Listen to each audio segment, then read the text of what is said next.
Radiate Health and Wellness podcast.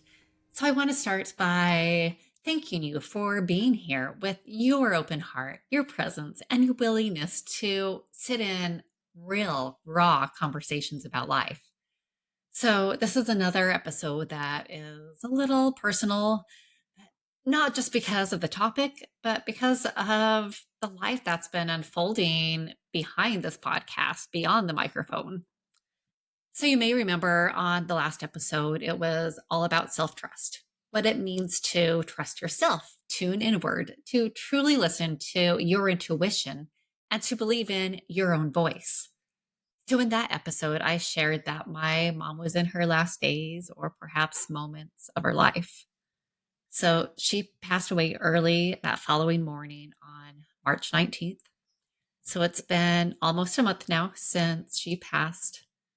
And since then, life has become a living roller coaster, a classroom for trust.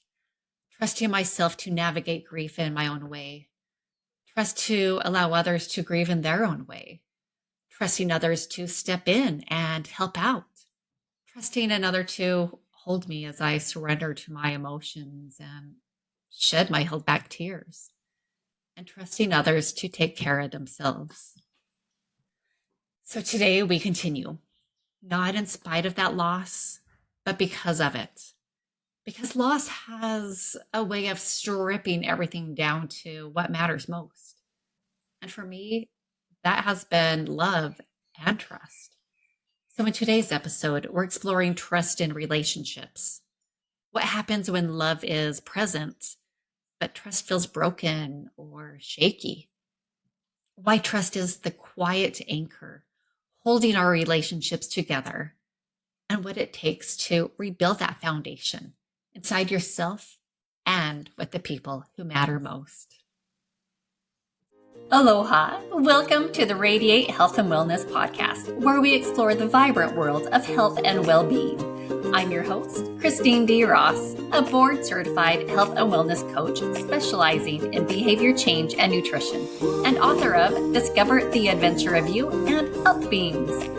Join me as we uncover inspiring stories, practical tips, and transformative insights to assist you on your journey to radiate health and wellness. So let's begin, not with the definition, but with the moment. Just a real moment, a recent moment where I knew what trust felt like, a memory that just lives in my body like a gentle echo. So when I think about trust, not in theory, but in real life, my thoughts just rush to this certain moment. So after my mom passed, I was doing my best to hold it all together. Grief just came, like I say, in a roller coaster, in waves, unexpected, expected. It was powerful and raw. And most of the time, I stayed composed, just staying strong, keeping things in order, comforting others, you know, the way so many of us are wired to be strong for everyone else. But eventually, I knew I would get to surrender, just be vulnerable and allow those emotions to flow out. So, when I use the word surrender consciously, because that's what I was going through, moments of strong and moments of surrender, not weakness, but surrender. Because there is nothing weak about allowing your emotions to go. And so one day, I just allowed myself to feel all the emotions stored up in my gut from my mom's passing, feel all of the energy that I was holding, all of the thoughts I was processing from everything that had been going on for the last months and year. My heart just kind of cracked open, and the ache of everything just became too heavy to just keep inside. And that's when I turned and fell softly into the arms of my husband, Travis. And I'll never forget just the moments when his arms just simply wrap around me like a shelter, just warm and safe. We don't say much, we don't need to. He just holds me. just being just the steady ground I need. And in his embrace, I just feel comfortable to allow the floodgates to open and just let the tears shed down my face. The kind of tears that come from your hearts like a dam just finally breaking free. I don't just feel loved by him. I feel trusted enough to fall apart. I trust him enough to fall apart in front of him. Trust that I can be fully me, just undone, broken, raw, grieving, and just feel safe and not judged in his arms. So those moments aren't about words, it's about presence. It's the kind of trust that says, you don't have to be strong here. I've got you. So now that kind of trust didn't begin in a single moment. And there has been just many moments where I have felt that safe to surrender in his arms, especially when I was going through my cancer journey. This trust has been built over time with honesty, vulnerability, and deep presence with each other. And as I think of how unique our trust is for each other, I can't help but remember a powerful group activity we did years ago. So, in a large group of probably 60 people, mostly strangers, we went from person to person, looking into each other's eyes, and without overthinking, had to say either, I trust you, or I don't trust you. So no explanations, no filters, no explanations, just instinct. So it was powerful, uncomfortable, and it was a little bit terrifying. At the end, the facilitator asked us all to close our eyes. Then he said, raise your hand if you were 100% truthful with every person. So only two hands went up, mine and one other. So in a room of at least 60 people, only two individuals had spoken the complete truth. And I wondered who that other individual was. So later that night, I discovered that Travis was the other one who raised their hand. So this made me think of all of the people in the room. It was him and I. And it just makes me think of two individuals that can be 100% honest in a group of people. It takes those two individuals to be completely honest in a relationship rooted in trust. Two people willing to put all their cards on the table, face up, nothing hidden. And that's how we live. I wonder if it's that honesty that creates the foundation for the trust that we share now. Or is it the trust that allows us to be honest? Maybe it's both. They really go hand in hand. So here's the truth we don't talk enough about. Love isn't always enough. So that's the thing. Love is beautiful, but it's not always enough. So you can love someone fiercely, passionately, with every part of your being and still feel unsafe, uncertain, and not seen. Because love is a feeling. But trust is the soil. It's the ground we stand on. It's the thing that allows love to stay, to take root, and to just grow into something steady. When trust is missing, we feel it. Even if we can't name it, our body knows it. We flinch before speaking our truth. We walk on eggshells, afraid to rock the boat. We second guess ourselves, wondering if we're too much, too sensitive, or not enough. We keep forgiving, hoping this time will be different. That isn't love failing. That's love being asked to stand on cracked foundation. That's not because love is weak. It's because love needs trust to feel safe. So, what are some signs that trust might be broken? How do we know when trust has been damaged or maybe was never really there? How do we know if trust is missing? So, here are a few signs I invite you to fill into, not as judgments, but as quiet nudges. Do you feel the need to double check what somebody tells you? Are you afraid to be fully yourself around them? Do you feel anxious or drained after interactions? Have you noticed secrecy, defensiveness, or blame shifting? Do you feel alone in solving problems in the relationship?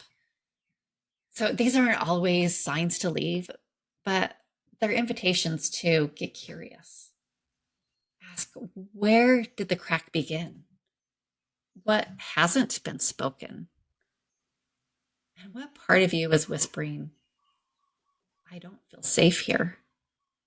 These aren't judgments, they're invitations to reflect. Where has trust frayed? And where might healing begin? So, can trust be rebuilt? The beautiful news is yes, trust can be rebuilt, but not with empty apologies or pretty words. It takes honest ownership without defensiveness, being accountable, owning what happened and how it impacted you, and talk about it.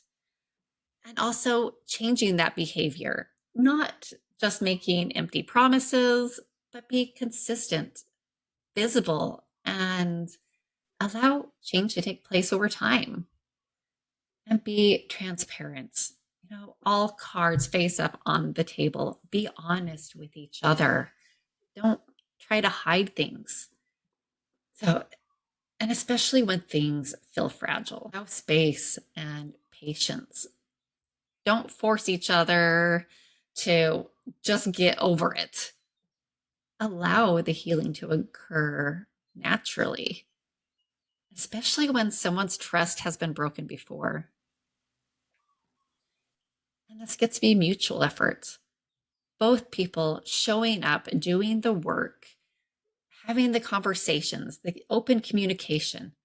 This isn't about just one holding the pieces together.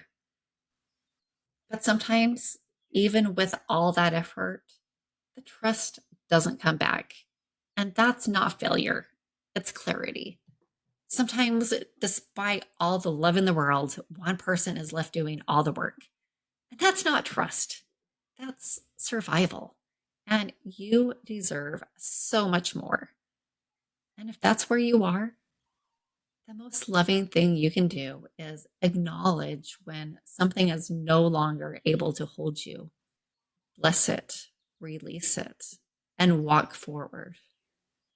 So, if you are currently facing a decision, please consider the following thoughtful reflections. Do I feel emotionally safe in this relationship? Is there mutual respect and consistency? Do I trust them or just love them? Am I walking on eggshells or walking in freedom? Have I abandoned my own needs in hopes that they'll meet me halfway? And finally, do I trust myself to know the truth, even when it's hard to admit? So, since my mom has passed, life has been a trust building boot camp. I've had to trust myself to feel it all, just emotionally process so much going on and to keep moving forward. I've got to trust others to show up, not perfectly, but sincerely, and trust others that they know how to take care of themselves. So that one has been a huge shift for my brother and I as we are now trusting my dad to take care of himself, trust in his abilities to shop for groceries, cook for himself, take on whole new responsibilities, and totally live independently. So often we think trust means doing everything for someone, but real trust sometimes means stepping back, believing they can rise, that they can learn, that they can carry their own path. So now that is a whole other episode. So guess what? Next week, we will talk about letting go and trusting others to find their own way. The trust is sacred. It's that invisible thread that makes relationships feel safe, secure, and just soul deep. It's what allows us to collapse in someone else's arms when life breaks open. It's what allows us to be messy, human, honest, and still loved. So, whether you're rebuilding trust with someone else or learning to trust yourself again, remember this: you are worthy of relationships that feel like home. You are allowed to ask for safety. You don't need to carry it all alone. Let your truth lead, let your heart guide you. And most of all, trust that you already know what's right for you. So, mahalo for sitting with me through this tender conversation. And if this episode touched you and you know someone who could benefit from the messages shared, please share this episode with them. Let's remind each other we don't have to do this alone. And don't forget to like and subscribe so you never miss an episode. And please know I'm here to support you every step of the way as your personal health and wellness coach. So please feel free to schedule a free consultation with me on my website, radiatehealthandwellness.com, or reach out to me by email at radiate.hw@gmail.com, or connect with me on Facebook or Instagram, or simply leave a comment below. And for more tools to assist you in strengthening trust in your relationship and with yourself, be sure to check out my books, Discover the Adventure of You and Health Beams. So both are available on Amazon and radiatehealthandwellness.com. So until next time, breathe deep, trust yourself, trust your path, allow yourself to be held by the people who have earned the right to hold your heart, and radiate health and wellness in all that you do.